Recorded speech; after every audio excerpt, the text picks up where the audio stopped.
This is Jordan Hill of FetcherNews.com, and I'm here today with Chris Parker, the head coach of the Dragons football team. And first off, Coach, last year very successful, 5-5, it's the best record Pickens has put up in several years. With that being your first year, how important was that to get off on a good note? Well, it was important, I guess, to show the guys that it was something we could do. We could be successful against some of the better teams. We were moving up a classification, and so I thought the schedule was pretty tough, and then we had to beat some good teams to win those 5 games. And at the same time, we felt like we could have won some more of them. So, I mean, we're happy that we won 5, and it was better than winning 4 or 3. But, at the same time, we felt like we were kind of building and trying to learn how to get over that hump and win, a 6th or a 7th game. That's what I guess this year's more goal is, try to finish and do a little better job in all 10 of those games and be competitive all 10 weeks and give ourselves a chance.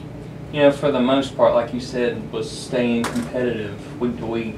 And last year, for the most part, most of the games, they were competitive. Most of them came down to the end. Getting some of those games, like Cass, where you ink out a win, you get the win in the end. How important is that going into another year and saying, if a situation gets like that we've done this before? Well, it's important. We know we can do it, and we were fortunate to have a lot of guys, especially in the skill positions, that played last year that were playing this year. So every year is a little different, but I think there is some carryover when the individual players have played in those type of games. And we won a couple games that were close, and we lost a couple games that were close. But up until the last game anyway, they were all games that we had a chance to win, and when we felt good about it. And sometimes we came up short, and we had to learn our lessons from those and move on. But I thought overall, it was a very good learning experience for the players who were back this year. And like I said, especially in some of the key positions like quarterback and some of those, that we have the same guy back. So hopefully that will carry over, that we can believe we can do it and play all, like anything, you play all the way to the end.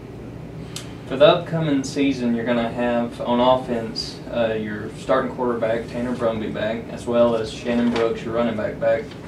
How important is that to have guys that, have shown on Friday night they're able to do that, where, you don't have to worry about that position as much? Well, it's big. I mean, there's no doubt that those are 2 good football players, and we think a lot of them, and we expect a lot out of them. And on top of what people don't see from them is both of those guys work hard in the weight room. They're here on time. They listen. Everything, yes, sir, and they do exactly what we ask them to do. So, you can't say enough good things about those 2 guys, but they're going to get enough credit. They don't need me giving them more. What's going to be key is how them other 9 guys can do up front. We don't have any linemen coming back from last year, and that's going to be a challenge. And at the perimeter positions, at receivers, they're going to have to be able to make some plays so that guys like Tanner and Shannon are able to have some running lanes. And when they played well on the perimeter, we actually had more success last year than just when we got good play from the quarterback and running back. So ideally it'll really be more about how we can get from those other 9 guys, from those other 2. But how important is it? Well, it's always big to have good players, and we got 2 good players. I know you talked about offensive line, and I know at the end of last season that you stressed that we really need to work on the offensive line with so many guys graduating. How has that been so far, and what are you looking for when practice starts Thursday? Well, we feel really good about it. They just are young. I mean, we don't have any of the guys playing now. On top of it, there's no returning starters. None of them are seniors. So we talk mostly 10th and 11th graders playing on the offensive line, and usually it takes them a long time to figure it out. So our job's to kind of worry about the things we can control and be good, be as good as we can be at some things up until the point where they figure it out maybe about halfway through the season. But we're very pleased with the effort and the attitude that they have. Their ability to make the blocks and do the things exactly right, it's going to come with time. It's going to be a work in progress. I know we've talked a lot about offense so far, but tell us a little bit about the defense, how you think, going from last year to this year, how it looks and what we can expect. Well, we've probably got more consistency in the off season from the defense. I mean, we've got 2 really good players on offense, and so I think it gets a little more of people's attention. But the reality is we've had a pretty solid off season with 13 or 14 guys that would rep in on defense, have all done a pretty good job. And we feel pretty good about that. I mean, there's always going to be some holes when you're young in the secondary like we are, or when you're you know, you just not at a place where we have a tremendous number of fast kids. So we don't have a lot of guys that are playing linebacker, defensive back. We don't have as much depth. But the guys we're able to put out there, we feel pretty good about. Coaches have done a good job with them. It's been a good offseason for the defense. I'm probably every bit, if not more, excited to see the defense practicing the offense. I mean, we thought that was an area we could really, you know, clean some things up from last year to this year on, and maybe talking about the carryover from one year to the next, maybe more so on installing a defense. Sometimes even though more so than an offense. Defense takes a little while to get all the run fits and all the pass coverages, all the stuff you got to do. And, you know, like on defense, we got probably 6 or 7 guys back from last year that at least either started some or started all 10 games. And, you know, it should be something that we feel like we can give ourselves a chance defensively to you know, keep people to a reasonable number of points that we can score to try to beat. Practice starts Thursday, and then you have the scrimmage against Fannin on August 16th. Going in, I mean, you have a little bit of time to work. You know, at the end of that scrimmage, what do you want to be able to look at and say, you know what, we're ready? You know, what are some of your concerns going into the scrimmage?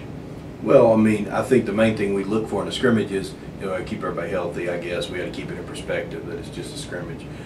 But we do want the guys who have not seen a lot of varsity football, which for us is the guys up front on offense and some of the guys in key spots on defense.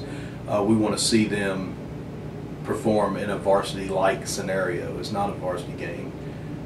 So maybe, you know, we may get a half out of some of the guys and 3/4 out of some other guys, but we want them to pretend like it is, and it's very important that we see them in those live bullets kind of flying, that what they can do. Sometimes in practice, you'll get one thing from a player, and then in a game, you get something different because they're a little nervous or they're a little worried about getting, you know, messing up or whatever that they're not as worried about in practice. So it's important to get game-like reps, whether it's team scrimmages, like we'll scrimmage ourselves the week before that week, and then the next week we'll scrimmage against Fannin.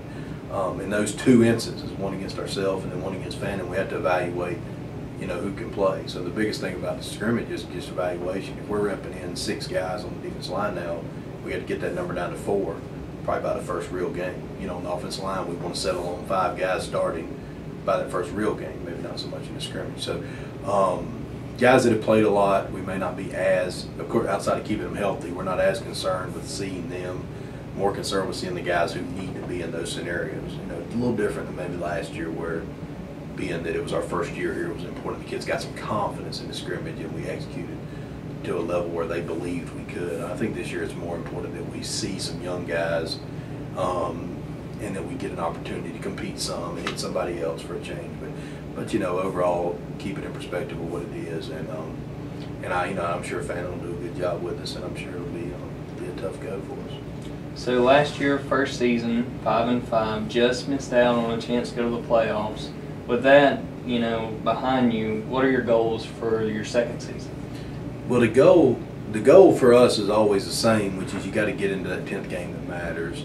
And then ideally, of course, the next goal would be we would actually win that game this year. You know, last year we made that goal and it didn't win it. So, but I think in football it's hard to put a number on how many wins you got to have. It's hard. You don't control all that. And it's not good if we win all the games early and then lose sub-region games. So, and it's not great to lose all the games early and then try to catch up in the sub-region. You know, ideally you just want to put yourself in a situation where you can be in a chance to make the playoffs. And every region has different sets of rules. But for us, there's 5 teams on our side, and the top 3 play in a 10th game that matters. Our job is to get in the top 3 of our 5. And then at that point, based on seeding and all that, you could have opportunity to already be in the playoffs if you're the first team. Or if you're the second or the third team, you got to win to get in the playoffs. So if we get to that point, then of course the goal changes right then. But right now, our main focus, everything we're trying to do on a daily basis, is to get us to an opportunity where we can be in the top 3 of Cedartown, Cass, Gilmer, River Ridge, and us. And everything that happens before that is nice, and we'd like to win every single one of them, but it's not necessarily the most important thing for what we're trying to do. So, you know, we've been fortunate that pretty much every year I've coached as assistant coach, head coach, whatever, we've been in a situation where we either made the playoffs or we've been in the game that we won, we'd have made the playoffs like we were last year. So I think that's important to maintain the whole season that you got a chance to get in. So right now that's the goal. But obviously, long term, we don't want to get to that game every year and lose. So obviously, we want to get to this point this year where if we get in that game, you know, we're either the first seed, which would be even better, you're already in the playoffs, or if we're playing a team like Northwest or Dalton or somebody to get in the playoffs, then we got to have a little better showing than we had last year.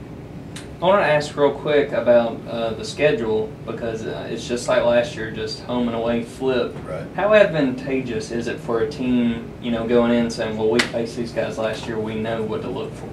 Well, I would think in some ways it's probably more advantageous to the other teams than us, you know, being that we were new last year. You know, whenever we ran on offense or defense, they didn't have the off season to prepare for that because they didn't know exactly what we would do. We played all these teams now. I don't think many of them, if any of them, have changed coaches.